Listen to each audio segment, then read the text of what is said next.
Hey, hello there, back again, Angry Watchman here. So, today it's, if I'm looking out my window right now, snowing in Cardiff at the moment. So I haven't got much to do, university's closed, I haven't got work today, so let's do a bloody video, shall we? Now, today comes from literally a little, I'm doing this video in responses to like, literally a comment war that I was having with a viewer on one of my older videos.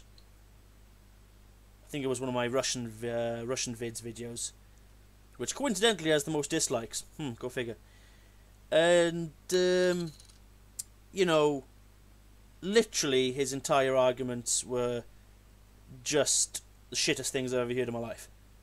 Essentially, every little bit of evidence I gave him, every single bit of research, he just brushed it off as being, well, it's Freemasons and Illuminati, man. And that's about it. That's as far as that thinking goes. And hell, he even used Ptolemy, right? Even though he stated that Ptolemy knew the Earth was flat. No, he didn't. He was a geocentrist for sure, but he didn't think the Earth was flat, right? So he used as an argument, though, that he did calculations back then, knowing that the Earth was flat, blah, blah, blah, blah, and all this kind of thing, compared to modern science, whatever have you. But then when I corrected him, and I brought up Hipparchus, Ptolemy, and Aristophanes, he then just literally shouted at me, well, you know, caps, I would like to say, essentially, well, stop blabbering on with Illuminati Freemason research, man, it's just stupid. You see? So basically, research is only good for these people when it shows flat earth results. He used something, I corrected him, and then he discarded it. It's such bullshit, you know? And then, again, with my argument that nothing's ever good enough for flat earthers, is very simple to the thing when you give them, they ask for real pictures, you give them it, and then they say it's CGI. And literally, all I get from this man, and his name's Paul App. You want to search for him in one of my videos if you want to have a go at him. Nah, don't be mean. But literally, he said, well, if I'm going to see obvious CGI, I'm going to call them out on it. What obvious CGI? That's all we get from them, really, isn't it? Is that it's just obvious. No, but give me proof that it's CGI. No, I don't need to. It's just obvious. No, come on. Give me evidence that it's CGI. Come on. No, can't you tell? It's just there, man. It's green screen.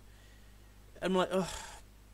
And this reminds me of, like, one of those famous pictures, well-known pictures, I shouldn't say famous, well-known pictures of flat earthers go around, when one guy literally magic brushed around an astronaut, like, so cropped the image of the astronaut, so it's just the astronaut, and then filled the background in green. And that's their research that they need. That's all they need as evidence that they're using a green screen. That is the most pathetic crap I've ever seen in my life. But that's enough for these people. Again, you know. And this is why, you know, and the guy who just wasn't listening. You know, he stated that, that he'd give me proof and I'll brush it off. No, I give you answers based on science that we understand. But then he brushed it off as being Freemason Illuminati bullshit because it doesn't prove flat Earth. You know, that's logic. Right. So on to the title of the video. Basically, these are, for now, at least, I will think of many other small things to do. What I would do now, these are 3 things that I don't want to hear flat earthers say again. Because this is the shit that gets boring. And this is why I'm starting to slow down. I remember in one Eric Dubé video, he claimed that Polaris is not 1 degree off center, that it is indeed perfectly centered, which I would like to show you from this little, I'll turn the music down, from a time lapse.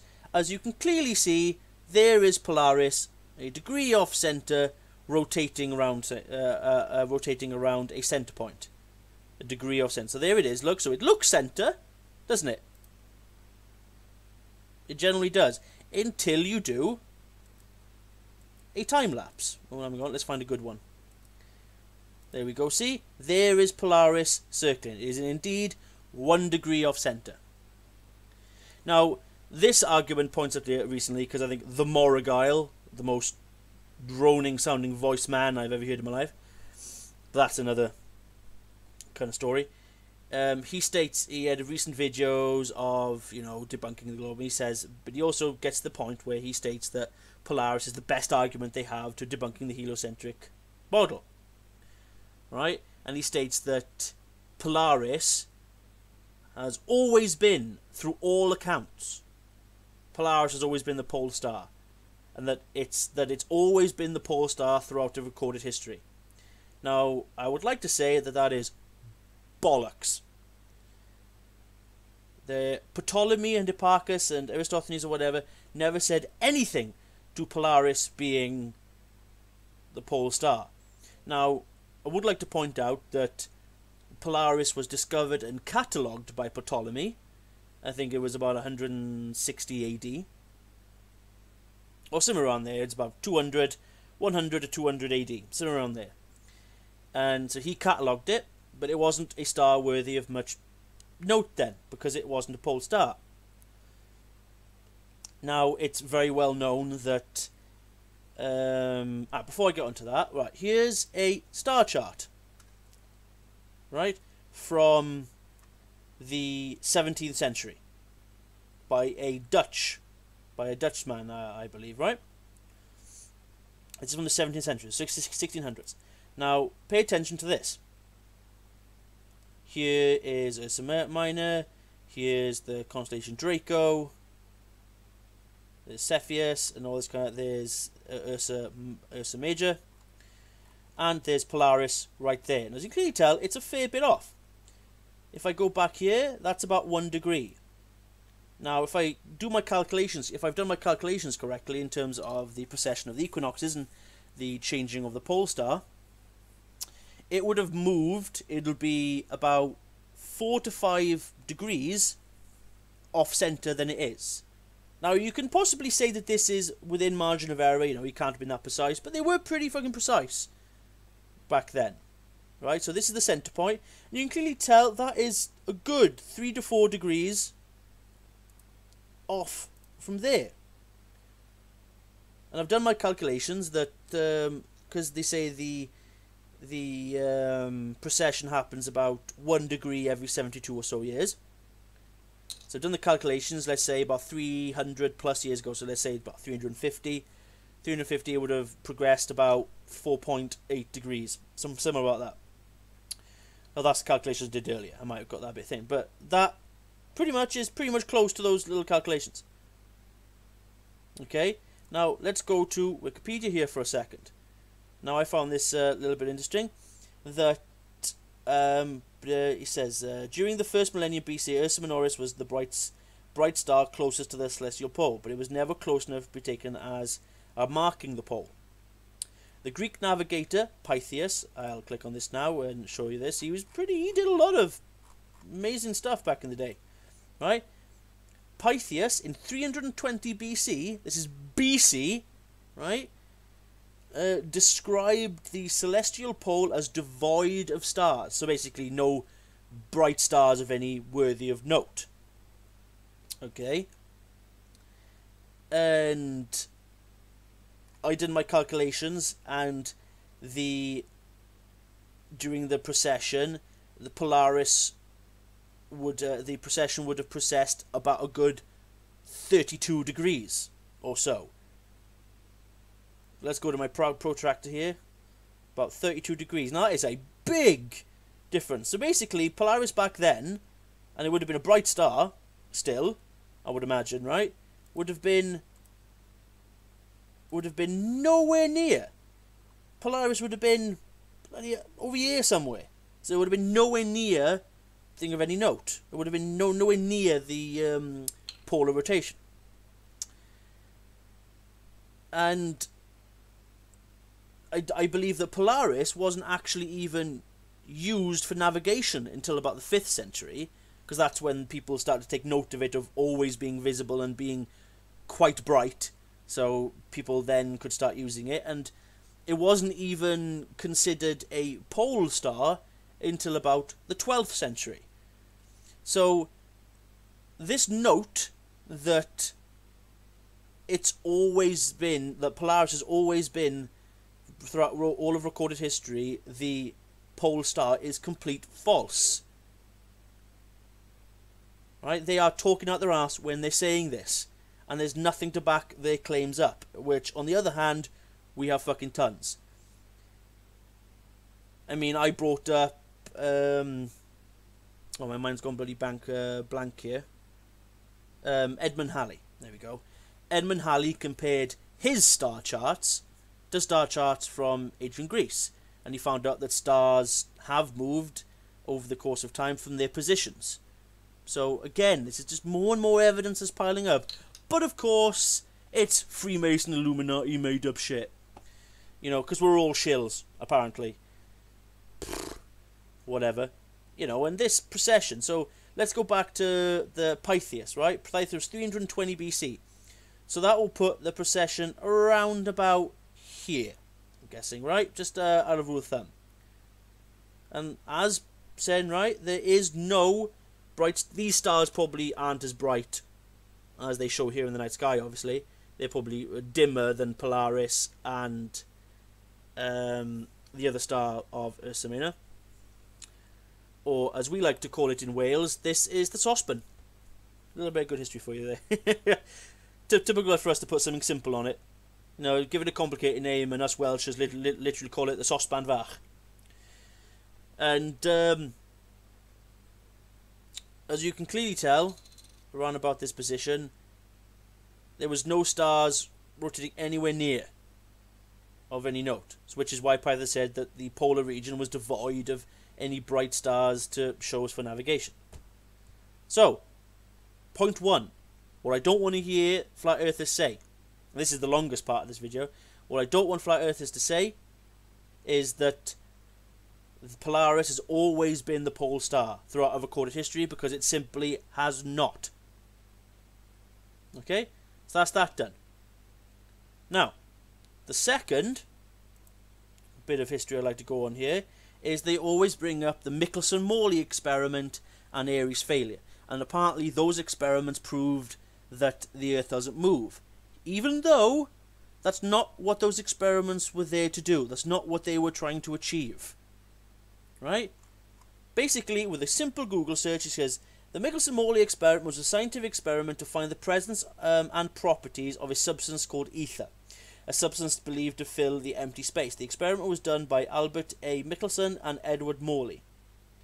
They did this with a device called an interferometer. Interferometer, right?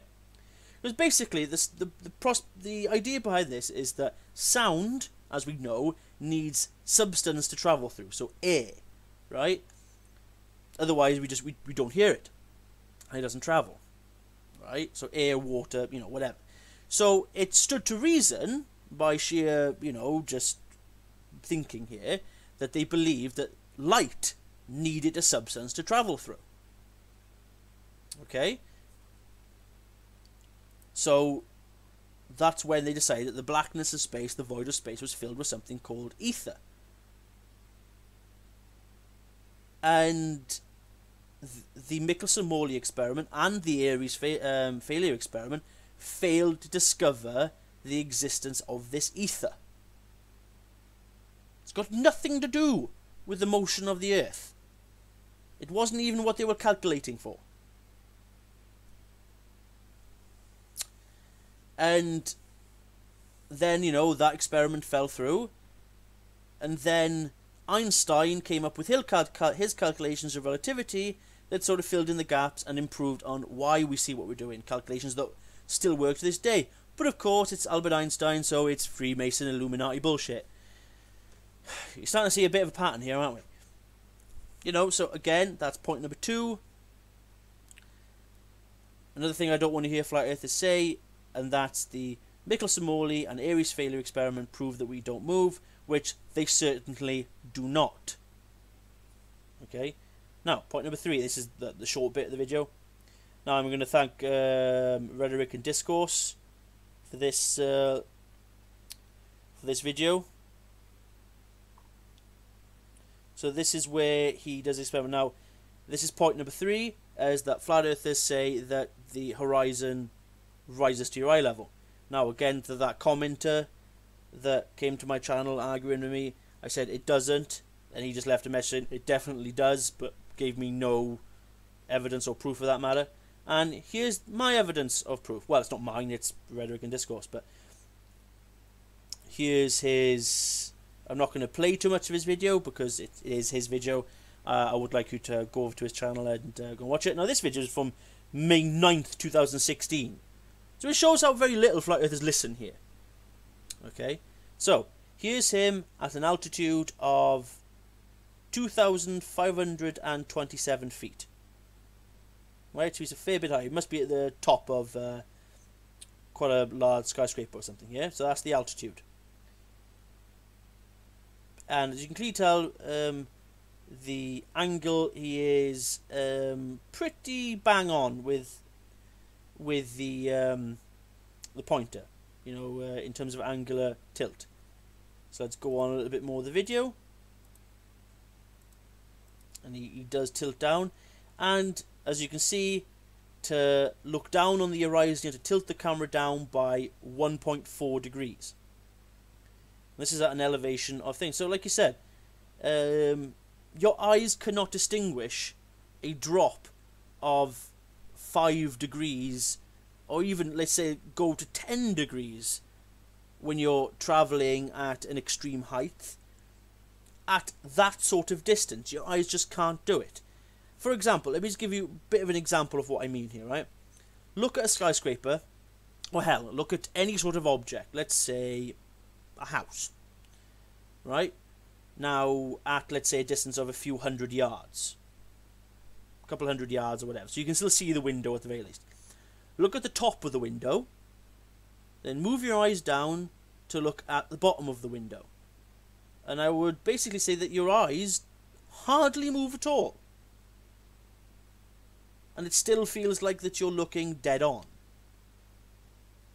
So magnify that by 30, 40, 50, 60 miles when you're, you know, at altitude or a plane or at the top of a building, you know what I mean? So the effect is going to be even more prominent. That your eyes just aren't going to notice that sort of difference. Your eyes certainly aren't going to notice 1.4 degrees. Let's go on to a further bit of evidence here. Now, this time he's on an aeroplane.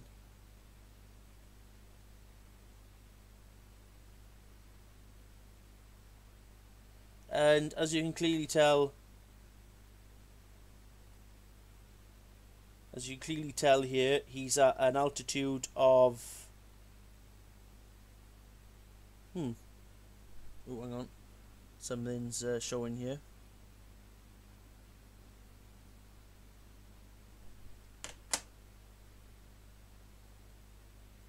Oh, did I get that wrong?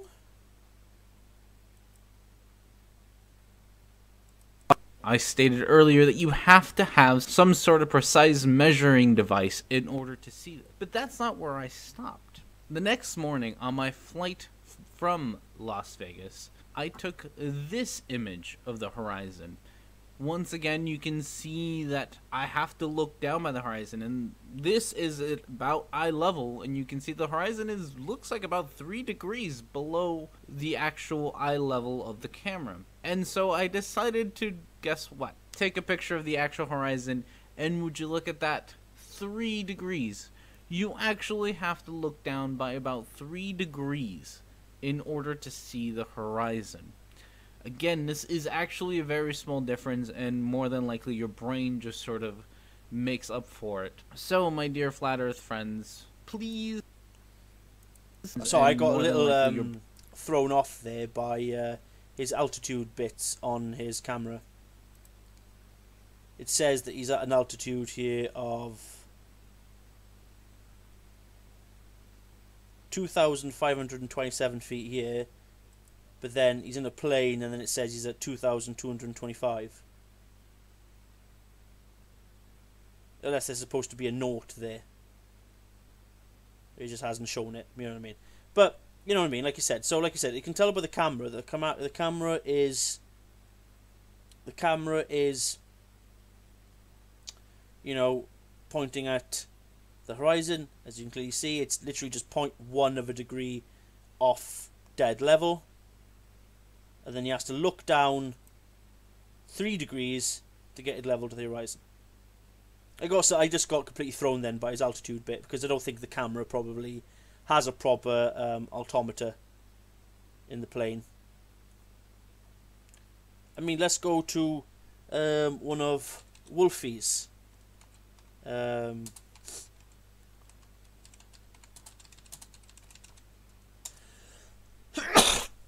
Ooh, pardon me. Let's go to one of Wolfie's videos.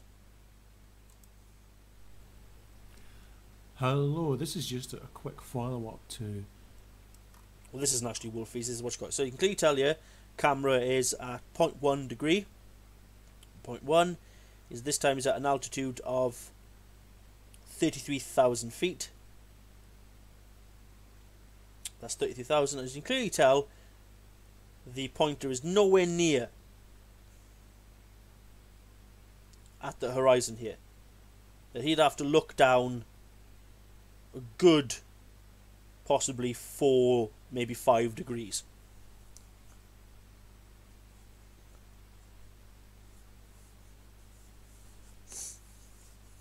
So yeah, again, like I said, this is another sort of few evidence I've shown here that the horizon does not rise to your eye level. Got a bit muddled up there. I don't know what was going on with Rhetoric and Discourse's camera there with the altitude. Maybe just he didn't set the altitude correctly on the phone. I'm not sure. But, you know, point still stands that he did have to look down to the horizon. So, that's it for me. Hopefully I'll be back again. And good night.